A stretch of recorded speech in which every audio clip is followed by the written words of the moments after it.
Good afternoon, everybody.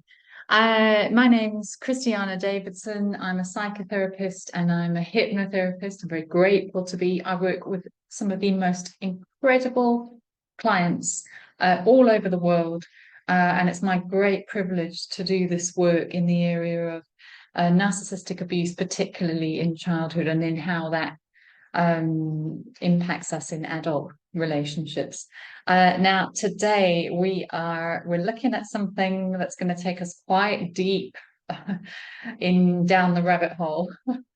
In terms of the impact, particularly of the narcissistic mother on her daughter. And I will try to do one on the narcissistic mother and the son in a following video.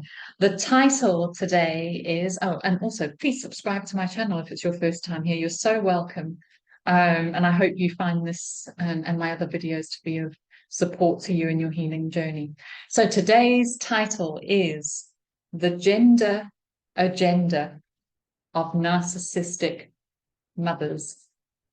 Now, this is not always the case, but do you know, I hear this more and more frequently with the clients I work with, how their gender became a bit of a battleground growing up with their narcissistic mother. And I guess, at the start of this, I just want to clarify, that I'm going to be using those terms male and female, maleness, femaleness, femininity, masculinity. I'm going to use those terms, but they don't necessarily relate to sort of the anatomical aspect of the person. It's how you identify yourself to be as either female or male. Okay, so let's start. So the pregnant narcissistic mother has this idealized version of the child she's going to give birth to, whether that be her first child, her second child, whatever number. And if she imagined that this child was to be, for example, a boy in the womb, she will have selected that gender, that preference, because it is the most comfortable or ideal for her. And what do I mean when I say that? Well, for her to have a male child perhaps would be less triggering for her. And this child may not be a representative in that case of her own narcissistic parent, her relationship with her narcissistic parent. So you can see then that when the gender of the child that she's pregnant with is revealed, and it turns out to be the opposite of the one which the narcissistic parent had planned, she may respond from the start, even subconsciously, with rejection, with resentment, with disappointment, with anger, with threat. She may disconnect. She may even feel under threat by her female child. And I'm talking about even as far back as those very early years of infancy, but particularly so she will feel under threat as the child begins to separate from her and become her own independent being, her own independent woman. And you can imagine as that becomes more so as she gets older, this rejection and the feeling of threat increases. Now, if the female child, if the daughter of the narcissistic mother picks up, and children do, from an early time, that mum is more comfortable or more in adoration of or happier with her male siblings or with males, then she may internalize that it is her femaleness that mum doesn't love or is somehow unattractive, that her femaleness is the cause of her mother's rejection. And so she has to, at some point, subconsciously choose to disconnect from her own femaleness in order to make herself safe in the relationship with mum. So how does she do this? Well, she may attempt to reject, like I said, or stamp out her own femininity, her own girlness as a child, preferring to become tomboyish instead, and thus more lovable to mum, more like her brother. Mum's preference, because if she's girl, mum rejects her or neglects her or is not interested. Her mother, likewise, may even nurture this tomboyishness or the more maleness in her daughter, while neglecting her as a female or girl by not spending time with her, not playing with her, by not including her in feminine things, like showing her how to put on makeup or how to look pretty, or all of those girly type things. And she may champion the daughter's differentness to other girls her age. She may sort of suggest that the daughter is so different to the mother, oh, you're so different to how I was, I was all into, dresses and, playing house and dolls but you're not. No, you're so different to me. And you're different to the other girls as well.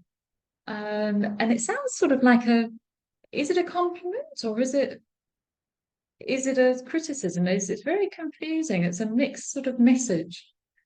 But she usually emphasizes that the daughter doesn't really fit in with other girls, that somehow she's a bit maybe inadequate compared to the other girls in their femaleness. And she may almost sort of promote more masculine things in the daughter. Like I said, oh gosh, you're so strong, aren't you? You're so good at I don't know, and I'm kind of being a bit sexist here, but you're so good at playing rugby or something. Not that girls can't play rugby and be feminine, of course they can, but in this context, it's a bit more manipulative. This dynamic between mother and daughter can be especially strong where there is an enmeshed relationship and mother is in need of an emotional or physical, I'll include that there, substitute for the absent, avoidant, weak, abusive husband. Could be any one of those. So the girl, the daughter, sees this sadness in mum, or hears her talking about dad and how he's let her down, how he's not what she thought he was, that he's such a failure and a disappointment, and her ears prick up. Oh, here's an opportunity for me to step in and make it up to mum. I can be what he's not. So the girl then tries to be all that dad is not. And because of how mum has spoken so badly of dad, the daughter adopts her view of him, and then she comes to see herself as a better man than him for mum. By her becoming the substitute partner, the substitute man, and rejecting her own femininity, she ensures she is needed by mum and that she's lovable by the center of her world. She subconsciously chooses to wed mum and to be her substitute groom by sacrificing her femininity, because it's that mum can't stand in her and sees as a threat. And if the daughter begins to embrace her femininity, the mother takes it as rejection. She takes it as an attack. She takes it as if the daughter is trying to sort of strut her stuff over her mother. And she can be highly reactionary to anything like that, highly rejecting if the daughter attempts to do that. And she can really be quite cruel and constantly try to knock that feminine confidence out of the daughter, the womanly confidence out of her. That's the aim. You know, it's a bit like Snow White. You can't have two women looking in the mirror. You know, that evil queen she's willing to go to any lengths to knock Snow White off of the scene. And that is just like the narcissistic mother here. The thing is, in this scenario, Snow White chooses to stay with the queen, but to hide her beauty, hide her womanliness, hide her femininity, and become a shadow, become what the queen feels comfortable with. Okay, so like I was saying, in order to be loved by the narcissistic mother, the daughter in this situation has to sacrifice her own womanhood, her own femininity, so that she can show mum and prove to her that she's not a threat. She doesn't want to be in a competition with her mother. That's, you know, no, I'm just here. I just want to love you, mum. I'll do anything to show you I love you and that I'm not trying to compete with you or anything like that. And that's the truth. The daughter isn't, but the mother is. When the father is seen by mum as a failure or weak or an aggressor or abandoning, or he treats mum badly, then the desire to sacrifice herself for mum grows even stronger. She comes to believe, like I said, she can be the man that mum wished she'd married, that she can be better than men in general. And thus, in some ways, this may cause her difficulties in having her own relationship with a man, if that's her identity. The daughter, however, has not lost her own original identity, though, in all of this. It's not, she's not lost. She's simply banished herself, or suppressed or hidden her womanly femininity. And of course, by hiding herself as a non-threat to mum, she keeps herself safe with dad also.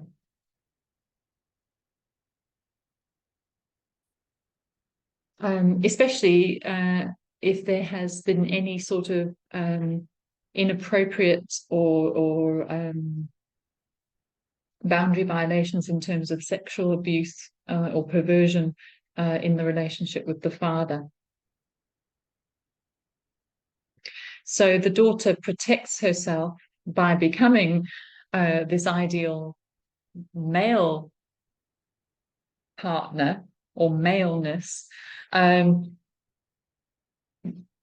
She protects herself then also from ever being in mum's position as the victim of a man. This is deep, I know. Bear with me. Now, you see, what's happening here is we've got these, oh my goodness, the competition that is set up here, not only between mother and daughter, there's that competition there. Then there's competition between daughter and father for mother's love, mother's pleasing. Then there's also competition between the daughter and other siblings, particularly the male siblings. It's almost like I'm the better son. I'm the better son than my brother or my other siblings. It's a very, very confusing, very, very difficult position to be in. I think these are some of the most abused children in many ways because it's psychological, and it's trying to make head or tail of it can take a lifetime sometimes. Later in life, the daughter may also experience deep longings or limerence for female friends, much like she did with mum. And she may feel hurt or rejected when they choose to go off with a new male boyfriend. The same scenario plays out. It's like, oh, here I am. I'm trying to make myself the perfect partner in some ways. I've sacrificed the whole of me for you, with mother, that is, but I'm still playing that out now in my present life, and it's not enough. You're still rejecting me for a man. How could you reject me for a man when that's what they're like? So these daughters are of the opinion in later life, in friendships, that no one could really offer what they are offering. This is what they believe is truly offering love, is to sacrifice oneself as a woman. Okay. So the requirements for these daughters, in order to be safe with mum, they have to adopt more male ways of being. Literally. Yes, many become sort of tomboyish, but they also, even manners, ways of talking, they may lower their voice tone.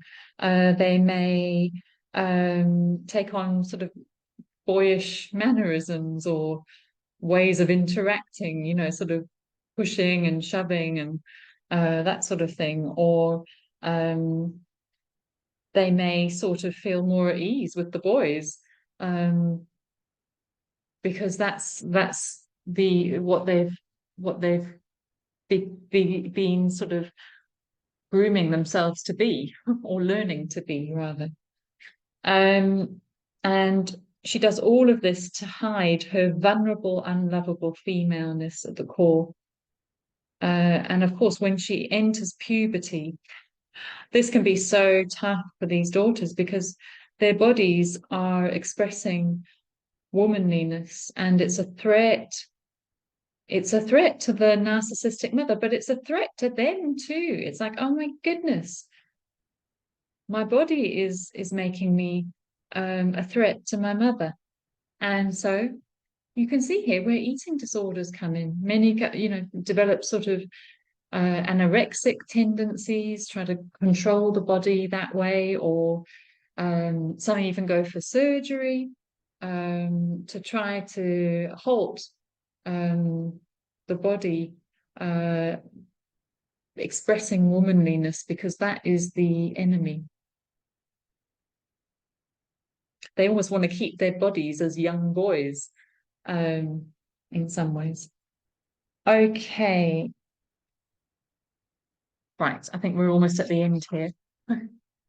Yes, they may also dress in non-feminine clothes and feel much more comfortable in those. Find it really hard to put on makeup, or to wear floral dresses or high heels. It's just, there's this sense of, gosh, I look so silly. It's just not aligning with me. And that can be as a result of this type of gender abuse from the narcissistic mother. It's not an easy topic to talk about this. It's deep, but I really think it needs to be spoken of more. I think gender in our world today is such a sort of difficult topic. So many people get what can I say? They feel it's something that they're confused about, or they feel ostracized for.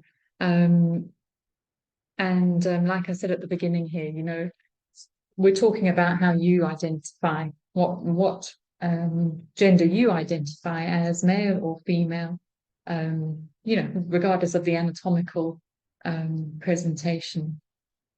If you resonate with any of this and you would like somebody to help you heal and reconnect with your authentic you, not the adopted, sacrificed you, then reach out. I've got a marvelous program, and I'd be delighted to help you.